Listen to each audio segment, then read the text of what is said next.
Voilà, alors nous sommes devant l'église Saint-Pierre à Dieu-le-Fit et nous allons rentrer à l'intérieur pour vous faire découvrir l'installation du chemin de crèche de cette année. Donc ça fait 22 ans et cette année c'est sur le thème de la Camargue, donc nous allons partir en Camargue.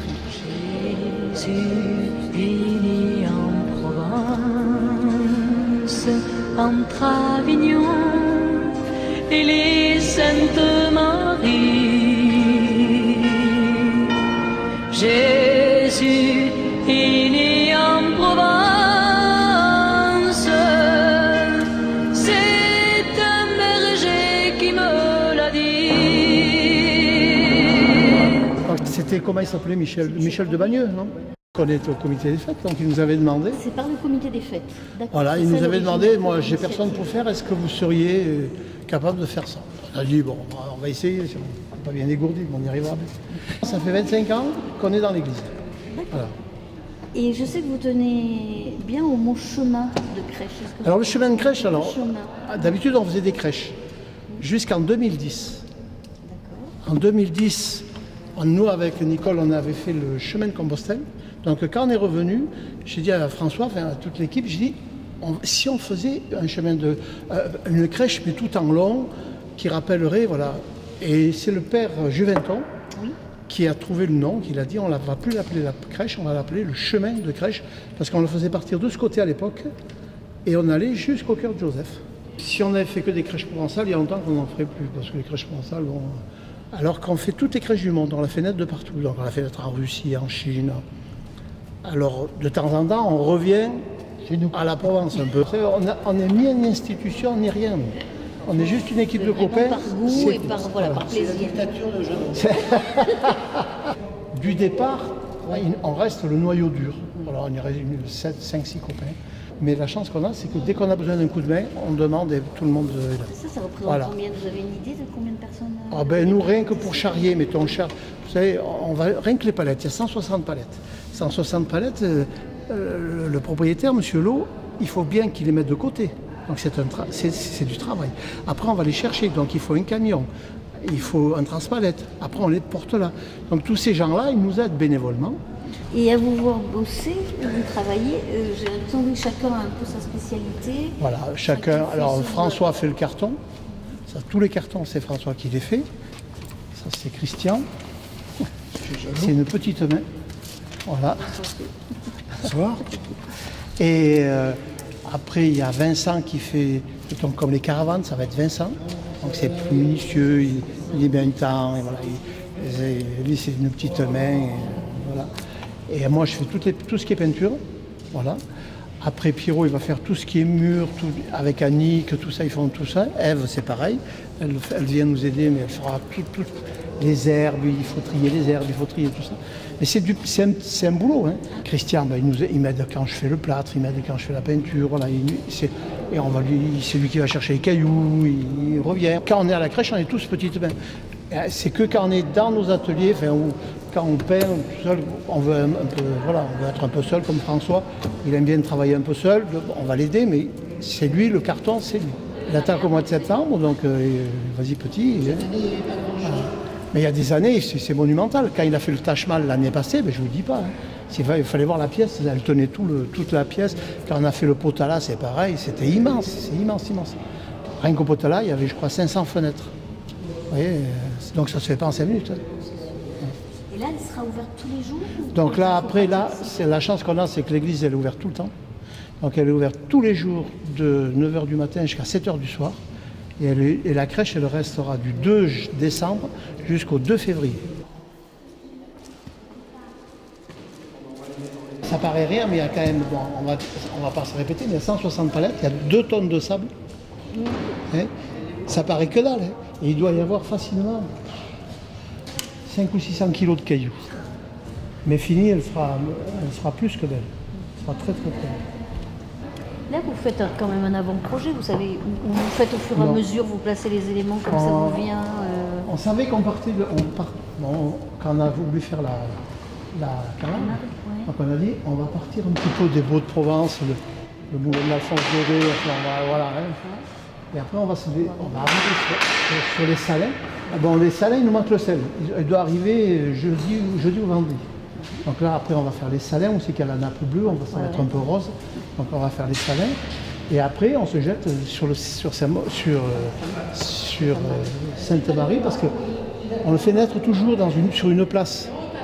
Avec une église, avec un gros bâtiment, ou le Taj Mahal, ou si on est en Inde, ou si on est au Tibet avec le Potala. Mais pour que ça fasse quelque chose d'un peu majestueux que ça. Les gens, quand ils arrivent, alors on est un peu orgueilleux. Non, on le fait à mesure. Et croyez-moi, même si on le dessine avant, même si on le regarde, on va faire ça. Et quand on y arrive, on dit, ça ne nous plaît pas. Hier soir, on avait fait un truc, ça ne nous a pas plu. J'ai dit non, et tout à l'heure, j'ai dit à François, il faut à tout prix qu'on change parce que ça ne va pas. Et on tombe tout de suite d'accord. Donc c'est un rendu, vous voyez, sans que ça glisse, que les gens ils attaquent le chemin. Et hop, voilà, il faut rien, il faut pas heurter les gens. Parce qu'en plus, c'est quand même, nous on ne se rend pas compte, mais enfin on ne s'est pas rendu compte au départ de ces crèches. Mais on ne savait pas la comptabiliser, le personnel. On ne savait pas comptabiliser les gens qui venaient la voir. Et on a eu la bonne idée de mettre un cahier, vous savez, où on écrit, où chacun met son petit mot. Et on a regardé qu'il y a à peu près 1 sur 7 ou 1 sur 10 qui écrit. Donc on a comptabilisé les écrits, et l'année passée, il y en a eu 1430. Donc vous voyez, ça fait 7-8 000 personnes faciles qui viennent la voir. Donc c'est super intéressant, c'est super bien. C'est Juventon qui nous disait toujours, il fait l'important, c'est qu'il rentre dans l'église. Nous, on a des gens qui viennent 2, 3, 4 fois la voir avec leurs petits-enfants, surtout les 15 jours des fêtes.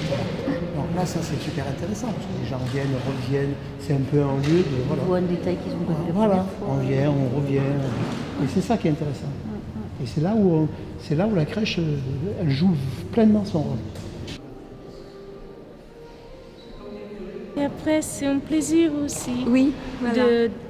Au début, c'est difficile parce que c'est une recherche. Oui, on nage un petit peu. Mais voilà, comme l'Inde et tout.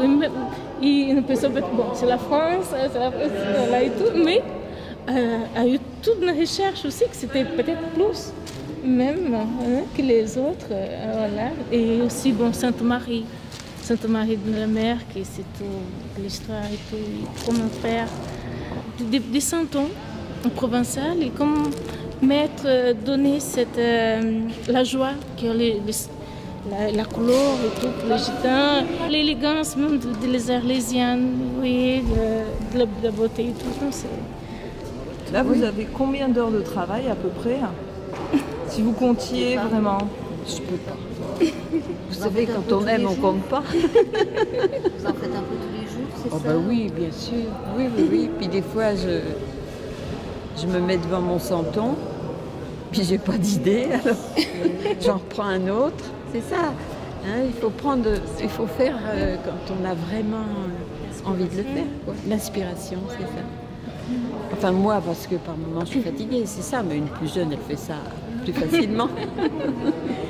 Non, mais c'est un plaisir de le faire. Ouais. Et Madame de Fontaine fête aujourd'hui 87 ans. Du vertige. Vous avez toujours été couturière? Pas du tout. Voilà. Justement, j'ai une dame qui travaille avec nous maintenant, qui, elle, est couturière. Moi, je ne sais pas faire un patron, alors du coup, elle m'a fait des patrons pour les chemises, pour les pantalons. Alors là, ça va beaucoup mieux. Parce que moi, je tâtonne, je fais, puis ça tient plus ou moins bien, alors je recommence, voilà. Mais ça se passe bien. Voilà. Madame Mercier, qui a 84 ans aussi. Oui, 84 ans. Tous les deux, elles ont une énergie, une volonté. Jésus est né en Provence, entre Avignon et les Saintes Maries. Jésus est né en Provence, c'est un berger qui me l'a dit. Dans le midi de la France, sous la dentelle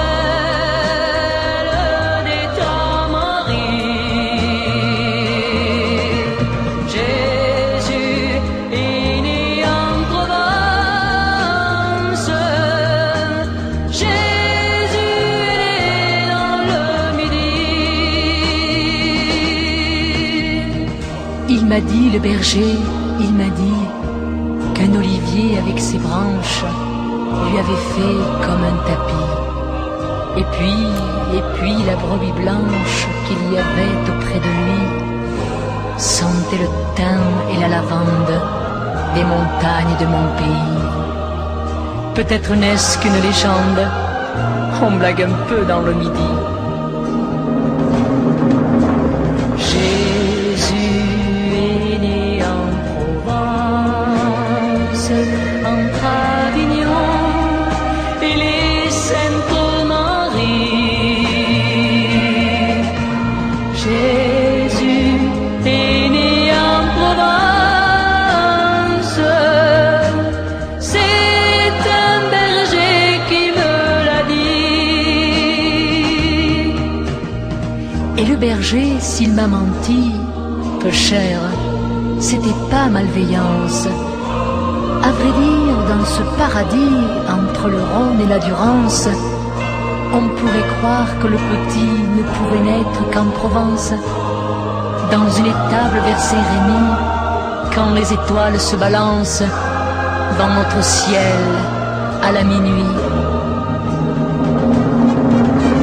Jésus est né en Provence, entre Avignon et les Saintes Maries. Jésus est né en Provence, c'est un berger qui me l'a dit. Dans le midi de la France, sous la